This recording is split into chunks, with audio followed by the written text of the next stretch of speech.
Mesdames et messieurs, bonjour et bienvenue pour cette nouvelle édition de Midi au Caire pour ce samedi, le 12 août 2023. On commence notre sélection avec cette information. La directrice générale de la force multinationale, Elizabeth Debeley, a exprimé sa gratitude pour le rôle joué par l'Égypte dans le soutien de la paix et de la stabilité régionale et internationale. Cette déclaration a été faite lors de sa visite au Centre international du Caire pour la résolution des conflits, le maintien de la paix et la consolidation de la paix, CCCPA, afin de s'informer de ses activités et domaines de travail. Selon un communiqué publié par le ministère des Affaires étrangères sur sa page officielle sur Facebook, elle a également exprimé son appréciation pour les activités du centre.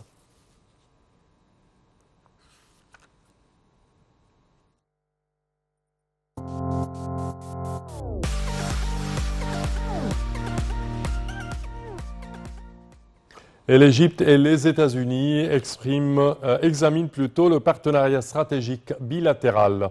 Le ministre adjoint des Affaires étrangères pour les affaires américaines, Hazem Fahmy, et plusieurs assistants de la Commission des affaires étrangères de la Chambre des représentants des États-Unis ont discuté des différentes dimensions du partenariat stratégique égypto-américain et de la coopération bilatérale constructive et fructueuse dans les domaines politiques, militaires, sécuritaires et économiques.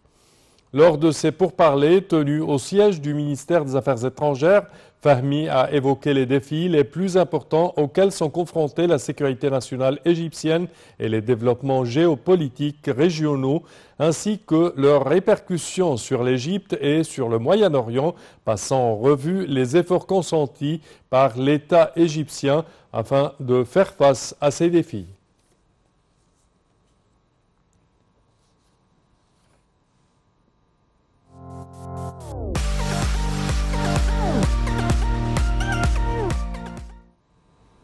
Et l'agence de notation Moody's, je cite, maintient pour 3 mois supplémentaires de la note souveraine de l'Égypte. Le ministre des Finances, Dr Mohamed Maït, a déclaré que la décision de l'agence de notation Moody's de maintenir la note souveraine de l'Égypte sous surveillance avec application négative pour 3 mois supplémentaires traduit la vision équilibrée que l'agence porte sur les réformes entreprises ces derniers mois par le pays et montre sa compréhension quant aux difficultés qu'affronte l'économie mondiale. Et pour plus de détails, voici un commentaire. L'agence de notation Moody's de maintenir la note souveraine de l'Égypte sous surveillance avec implication négative pour 3 mois supplémentaires traduit la vision équilibrée que l'agence porte sur les réformes entreprises ces derniers mois par le pays et montre sa compréhension quant aux difficultés qu'affronte l'économie nationale. C'est ce qu'a déclaré le ministre des Finances, Dr Mohamed Maït. Nous exécuterons davantage de réformes structurelles dans les mois à venir pour faire face aux défis actuels auxquels est confrontée l'économie. C'est ce qu'a dit le Dr Maït dans un communiqué publié par son ministère. Moody's avait placé la note souveraine de l'Égypte sous surveillance avec implication négative en mai 2023 et avait prolongé cette mesure de 3 mois supplémentaires au vu des réformes structurelles importantes adoptées par le gouvernement pour booster les investissements, améliorer le climat des affaires et autonomiser le secteur privé pour renforcer sa contribution à la croissance économique, a fait savoir Maït. Le ministre a cité pour exemple de ces réformes la décision de modifier les législations pour permettre de supprimer les exonérations fiscales et douanières dont bénéficiaient les activités économiques et d'investissement des autorités et sociétés appartenant à l'État, et ce dans l'objectif de consolider la compétitivité équitable sur le marché égyptien.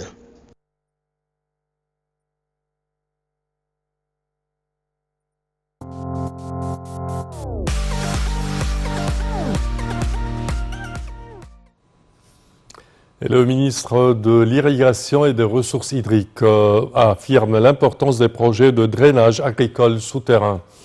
Le ministre de l'Eau et de l'Irrigation, Hani Soueilam, a affirmé l'importance des projets de drainage agricole souterrain qui permettra d'évacuer les eaux excédentaires dont les plantes et le sol n'ont pas besoin pour éviter qu'elles s'emmagasinent dans la couche supérieure de la terre et affectent négativement les plantes et pour accroître la superficie agricole et les revenus des agriculteurs.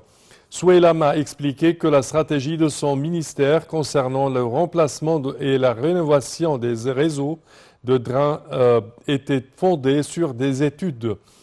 Soueilam avait reçu un rapport du chef de l'autorité publique pour les projets de drainage, Mohamed Abdessamia, sur l'avancée du 3e programme national pour le drainage qui vise l'exécution de travaux de remise en état de drains publics et de construction de réseaux de drains souterrains.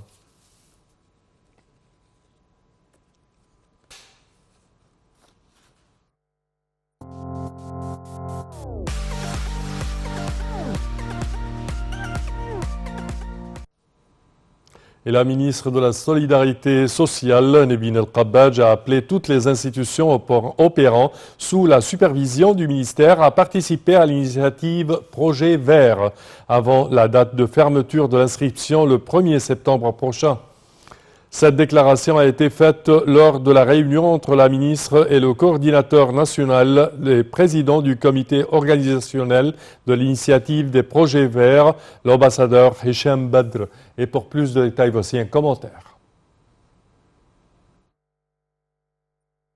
La ministre de la Solidarité sociale, Nevin El-Kabbaj, a appelé toutes les institutions opérant sous la supervision du ministère à participer à l'initiative Projet Vert avant la date de fermeture de l'inscription le 1er septembre prochain. Cette déclaration a été faite lors de la réunion entre la ministre et le coordinateur national et président du comité organisationnel de l'initiative des Projets Verts, l'ambassadeur Hicham Badr. La réunion a porté sur les mécanismes permettant aux institutions civiles et ONG de tirer davantage profit de l'initiative lancée sous les auspices du président Abdel Fattah el-Sisi.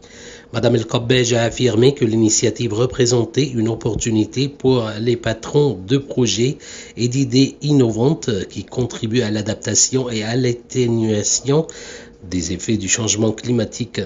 Elle a salué les efforts déployés dans le cadre de l'initiative pour diffuser le concept de durabilité dans tous les gouvernorats d'Égypte et pour faire impliquer toutes les catégories de la société dans la recherche de solutions aux problèmes environnementaux, ce qui conduit à la localisation des objectifs durables et de l'action climatique.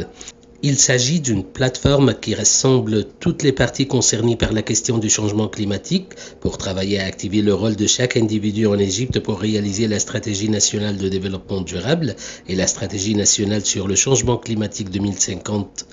C'est ce qu'a dit la ministre.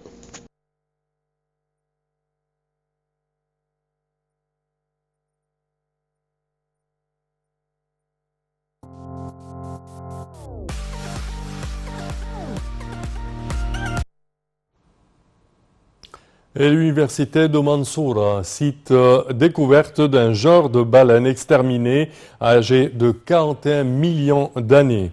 Une nouvelle découverte d'un genre de baleine exterminée ayant vécu dans les eaux égyptiennes depuis environ 41 millions d'années a été enregistrée par une équipe du Centre de fossiles vertébrés de l'université de Mansoura. C'est ce qu'a annoncé son recteur Sherif Khater dans un communiqué. La découverte qui revient à une équipe de chercheurs dirigée par des scientifiques égyptiens de l'université de Mansoura a été enregistrée dans un document de recherche dans la prestigieuse revue scientifique périodique mondiale Communications Biology, publiée par l'institution de recherche Nature. Il s'agit d'un essor scientifique pour les chercheurs égyptiens spécialisés dans les fossiles. Monsieur Hicham Salama, un scientifique spécialisé dans les fossiles, également chef de l'équipe de recherche et fondateur du Centre des fossiles vertébrés de l'université de Mansoura, a déclaré que cette baleine appartenait à la famille des baleines Basilosauridae qui se sont éteints et exterminés.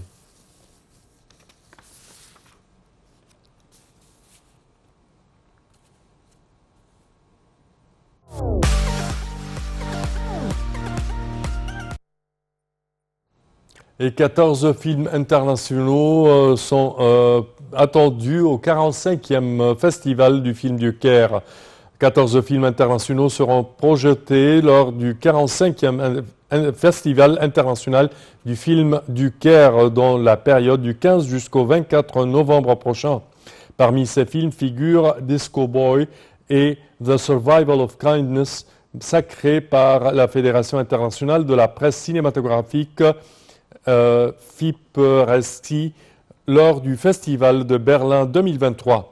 Le Festival international du film du Caire est l'un des plus anciens du monde arabe et d'Afrique et classé dans la catégorie A par la Fédération internationale des associations de producteurs de films FIAP.